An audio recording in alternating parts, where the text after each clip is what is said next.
You served in the Trump administration. I have to ask you about the news of the day. The news that former President Trump has posted on Truth Social just this morning that he expects to be arrested on Tuesday and is also calling for protests, telling his supporters to, quote, take our nation back. Your thoughts? Well, just to explain, if he's about to be arrested, it almost certainly means he's going to be indicted first. He's going to be required to come in and surrender himself to answer to the indictment. So it's not some random decision. I strongly believe in a free society there's got to be one rule of law for everybody. I think that's clear.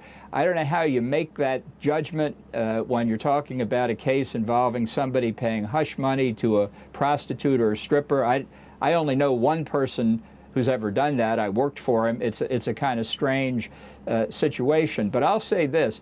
However guilty Trump may be, and having very much in mind the one rule of law for everybody, if they indict and fail to convict in New York, I think historians would look back and say that is the act that reelected Donald Trump president. So I hope those prosecutors in New York are very, very certain of their case. Well, I've opined here that in the four buckets that I perceive where he faces legal peril, this is, in my opinion, the weakest of them. And I have to believe that there's a risk here of this taint might not be the right word, but tainting the prosecutions that theoretically could follow. He's got a right to vigorously defend himself against this and any other charges that might flow. What I don't like is him calling for protests, because to me it's reminiscent of January 6th. Well, I think this is an important issue. My own view on January the 6th is it was not an insurrection. It was a riot. It was one of the saddest days in American history, but it was not an attempted coup because I didn't think Donald Trump had the wits to conduct a coup. But now, having seen the history, if he's calling people into the streets, this time he's seen the experience of January the 6th, and I think this is potentially very dangerous. So again, people, law enforcement in New York obviously has to be concerned with the safety of the citizens of New York.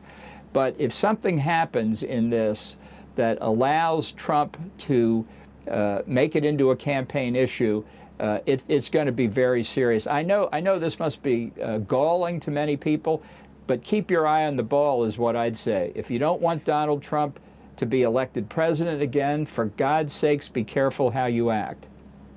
I get your point. I mean, I think he risks surrendering the argument that this is a 7-year-old sex case when, if in fact it should lead to protest. Hey, I like to respond to social media in real time. Catherine, put something on the screen so that the ambassador and I can answer it together. I'll read it aloud, Ambassador. And he's calling for his minions to protest, says Gina.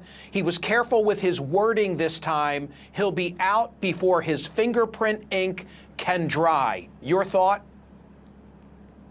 Well, he'll be out of the surrender exercise on Tuesday, almost certainly. I mean, you go in, he's going to get his mugshot taken. That'll be interesting. And he'll be back in some safe location. We'll see what happens here. We'll see how many people are willing to turn out for him. It may turn out to be a bust. But I don't think law enforcement ought to do anything that gives him an excuse to say he's the most persecuted man in the world.